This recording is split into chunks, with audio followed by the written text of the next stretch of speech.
Salam sejahtera, terima kasih karena bersama dengan saya di Nazaling Unity Channel. Ini berita paling buruk sekali untuk Perikatan Nasional Pembangkang dan Muhyiddin Yassin. Disangkakan bersatu sudah hebat. Disangkakan bersatu bakal menewaskan kerajaan. Disangkakan bersatu boleh menggantikan Barisan Nasional dengan penghijrahan 101 ahli MCA yang menyertai bersatu baru-baru ini. Disangka ramai yang menulis, terutamanya Walaun, terutamanya penyokong bersatu. Mereka kata UMNO Barisan Nasional akan tumbang, akan hancur, dan akan macam-macam lah mereka kata. Tapi rupa-rupanya penganalisis menyatakan bahwa penghijraan 101 ahli MCA tidak akan membantu PN raih sokongan Cina. Jadi, musnahlah sebenarnya 101 ahli MCA yang pindah ini. Rupa-rupanya strategi pindah-pindah itu tidak pun berjaya. Sebelum kita teruskan ulasan kali ini, siapa yang ada masalah gout, kencing manis, tinggi darah, tekan butang produk yang ada dalam konten ini. Ianya murah dan sangat berkesan. Ramai sudah yang beli dan ramai menikmati kebaikannya. Azmi Hasan berkata, komponen PN yaitu PAS yang dilihat terlampau ekstrim terus menyebabkan pengundi bukan Melayu menjauhkan diri. Jadi sebenarnya cubaan MCA 101 ahli MCA yang masuk PN itu sebenarnya cuba nak menetralkan Perikatan Nasional supaya kelihatan sudah mesra, bukan Melayu Islam. Tapi nampaknya menurut penganalisis ini, yaitu Azmi Hasan, beliau kata ianya tidak memberikan kesan pun membantu Perikatan Nasional kerana PAS yang dilihat terlampau ekstrim menyebabkan pengundi bukan Melayu masih menjauhkan diri. Penganalisis berpendapat penghijrahan bekas pemimpin pemuda MCA bersama 100 ahli lain tidak mampu membantu Perikatan Nasional PN menambah sokongan pengundi Cina, terutama apabila wujud sakwa sangka terhadap parti komponen PAS. Fellow Majlis Profesor Negara Azmi Hasan berkata, kumpulan itu hanya mengulangi kegagalan fungsi gerakan bagi menarik sokongan lebih besar masyarakat bukan Melayu selama ini. Kemasukan 100 ahli itu lagi menyusahkan Perikatan Nasional sebenarnya, kerana parti gerakan yang ada dalam Perikatan Nasional pun sudah gagal, tetapi dengan kemasukan MCA yang ramai itu, maka adakah ini tidak akan menimbulkan konflik baru dalam Perikatan Nasional? Bagaimana Perikatan Nasional menjawabnya kepada gerakan? Adakah gerakan akan berdiam diri dengan kemasukan ahli MCA itu? Ini akan menyebabkan celaru lebih kepada Perikatan Nasional berbanding objektif nak menarik sokongan para pengundi bukan Melayu.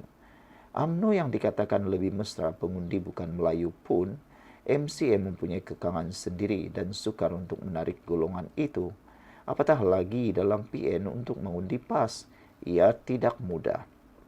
Kegagalan gerakan menarik sokongan bukan Melayu bukan kerana mereka bukan Melayu tidak suka atau tidak percaya kepada gerakan, tetapi disebabkan ada PAS yang terlampau ekstrim dalam memberikan pandangan berkaitan perkara bangsa dan agama, katanya lagi.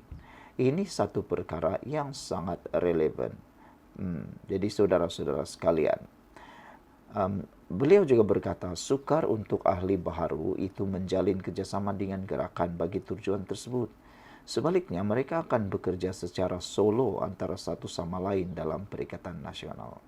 Sementara itu, Lau Ziwei dari Universiti Islam Antarabangsa Malaysia berkata, penyertaan bilangan kecil bekas pemimpin maupun ahli MCA tidak membawa sebarang impak dalam menarik undi masyarakat Cina kepada PN. Sebaliknya, beliau melihat ia sekadar membantu meningkatkan serba sedikit moral Perikatan Nasional bahawa ramai pemimpin Cina sanggup menyertai gabungan itu. Itu satu-satunya moralnya, namun moral ini tidak dapat meningkatkan bilangan undi. Jangan lupa MCA sendiri juga tak mampu menarik undi untuk mereka sendiri. Apatah lagi bekas pemimpin MCA yang lompat. Kepada masyarakat Cina itu lagi menakutkan katanya. Isnin lalu bekas Setiausaha Agung Pemuda MCA Leong Kim Sun mengumumkan keluar parti untuk menyertai Bersatu. Sebelum ini Sin Chiu melaporkan Leong yang juga setiausaha politik bekas Presiden MCA Liu Ting Lo Tiong Lai diumumkan sebagai anggota sayap Bersekutu Bersatu pada majlis berbuka puasa di Bentong Pahang petang hari ini. Dalam majlis itu, beliau dilapor menyerahkan kira-kira 100 permohonan keahlian lain kepada Setiausaha Agung Bersatu Hamzah Zainuddin. Hamzah serta-merta melantik Leong sebagai Ketua Sayap Bersatu Bersekutu Bersatu Bentong dan Pahang yang dianggotai ahli bukan Bumi Putra. Ketua pembangkang itu yakin penyertaan Leong dalam Bersatu akan meningkatkan peluang parti merempas kerusi Parlimen Bentong pada PRU 16. Sekian dulu untuk kali ini. Jangan lupa tinggalkan komen Anda. Salam sejahtera. Terima kasih karena bersama dengan saya di Nazilin Unity Channel. Pergolakan politik di Sabah makin memuncak menjelang pilihan raya negeri Sabah. Paling memuncak ialah soal skandal rasuah di Sabah. Ianya kini makin menjadi panas. Ketika SPRM menyatakan akan memanggil semua sekali lagi untuk siasatan yang dinyatakan terlibat di dalam skandal rasuah itu, ianya kini menambahkan suhu politik. Tetapi yang lebih panas di Sabah ialah melibatkan Parti Keramat UMNO yang sudah lama bertapak di Sabah, yang dijangkakan akan melalui saat getir penentuan kepada keberterusan Parti UMNO di Sabah. Berjayakah mereka menang dan berjayakah mereka menjadi kerajaan semula? Persoalannya akan kita jawab sebentar lagi. Namun, persoalannya ialah bukan saja mahu menang, tetapi masih mampukah Parti UMNO di Sabah bertahan?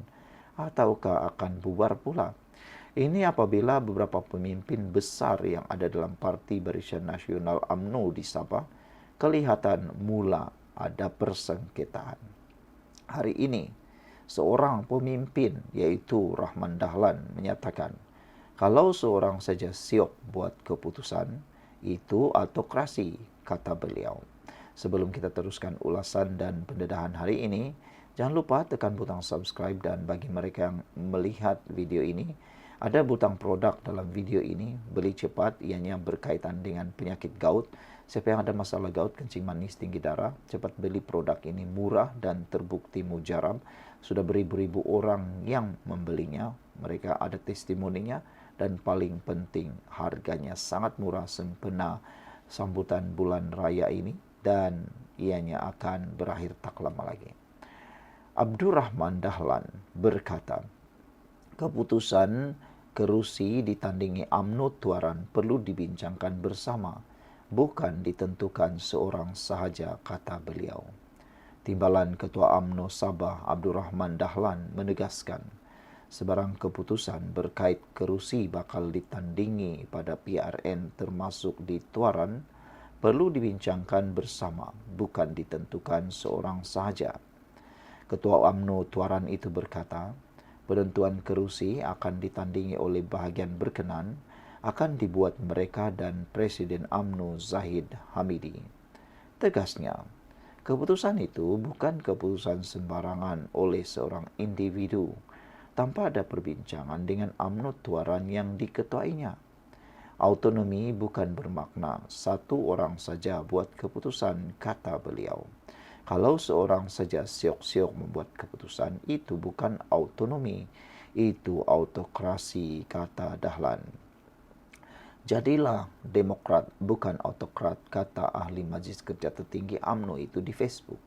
Tanpa memetik nama pemimpin tertentu, kenyataan Rahman itu menyusul laporan FTMT Ketua UMNO Sabah, Bung Mukhtar Radin, berhubung kesediaan parti berkenan meletakkan bekas Menteri Persekutuan terbabit bertanding di salah satu daripada 4 Dewan Undangan Negeri bawah Parlimen Tuaran pada PRN. Selain Sulaman yang disandang Ketua Menteri Haji Jinor, Dewan Undangan Negeri lain adalah Pantai Dalit, Temparoli dan Kiulu.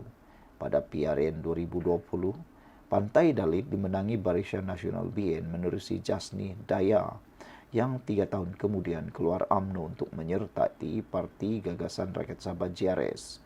Bung berkata, kedudukan Rahman sebagai Ketua UMNO Tuaran dan berasal dari Sulaman mungkin melayakkannya mewakili Barisan Nasional di kawasan terbabit. Untuk rekod, Rahman pernah menjadi ahli Parlimen Kota Belud dari tahun 2008 hingga 2018 sebelum berpindah ke Parlimen Sepanggar pada PRU 14, namun beliau kalah kepada calon warisan Aziz Zaman. Pada PRU 15 beliau kembali ke Kota Belud tetapi sekali lagi tewas, kali ini di tangan Isna Rasa Munirah daripada warisan dengan majoriti 4,000. Bung mengulas laporan media Selasa lalu, memetik kenyataan Rahman yang sedia memberi laluan jika parti memutuskannya tidak mencalonkannya pada PRN tahun ini. Namun bekas Menteri Persekutuan itu menjelaskan beliau akan mempertimbangkan jika parti memerlukannya bertanding. Salam sejahtera, terima kasih kerana bersama dengan saya di Nazilin Unity Channel. Kemarin telah disahkan bahawa seluruh negara, khususnya para pelajar, dikenakan ataupun akan menggunakan lencana bendera Malaysia jalur gemilang pada bulan April ini. Anwar Ibrahim ditemplak dan disindir lagi. Satu tindakan yang mulia, tindakan yang sangat baik daripada Kerajaan Perpaduan memperkenalkan lencana Malaysia ini disalah anggap dan disalah tafsir pula oleh Walaun dan digunakan pula sebagai bahan. Bayangkanlah, penggunaan lencana itu sepatutnya boleh melahirkan semangat patriotisme dalam negara kita. Ini kerana dari sejak di bangku sekolah, para pelajar sudah diterapkan nilai cintai negaraku.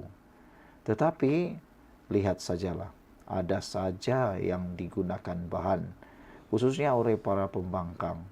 Mereka kini menggunakan isu itu kononnya negara nak sakau duit.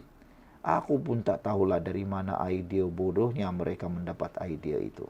Tapi sebelum itu, sila tekan butang subscribe dan tekan butang produk yang ada dalam video ini, kerana butang produk itu akan memberikan anda kesembuhan.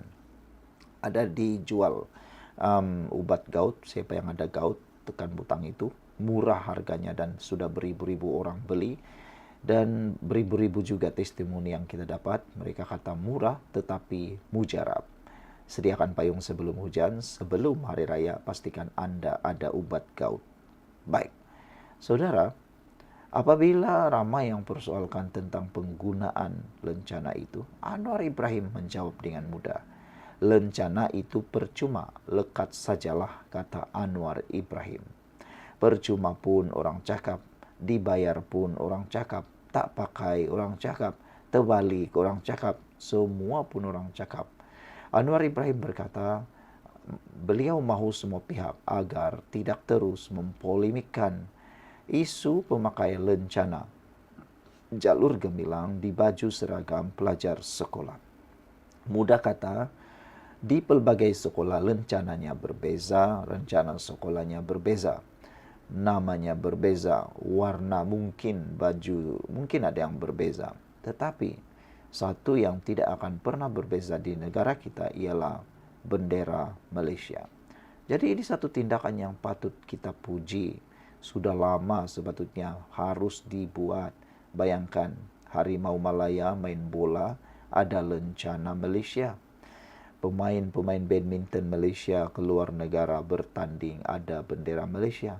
Kenapa pula para pelajar yang diminta ataupun digalakkan membuat lencana di baju, anda pula cuba mempersoalkan? Itu satu tindakan yang sangat tidak baik. Kita harus memuji dan menyokong penggunaan lencana jalur gemilang di baju sekolah itu. Saudara-saudara sekalian, Anwar berkata keputusan berkuat kuasa bulan depan itu sebenarnya telah pun dibincangkan dengan teliti. Apa yang susah, kata Anwar, rencana itu diberi secara percuma, lekat sajalah. Banyak negara-negara jiran pun dah buat lama dah. Kita pun dah fikir dan bincangkannya. Buat sajalah supaya anak-anak itu daripada awal dididik untuk kasih juga kepada negara. Itu saja, kata Anwar. Saya tidak fikir hal ini pun nak jadi polemik panjang, katanya. Anwar turut menyatakan cadangan pemakaian rencana jalur gemilang oleh Kementerian Pendidikan itu sebenarnya sudah lama tertangguh. Jadi saya putuskan dan Jemaah Menteri setuju supaya dapat dilaksanakan dengan segera dengan pemberian bendera secara percuma, katanya.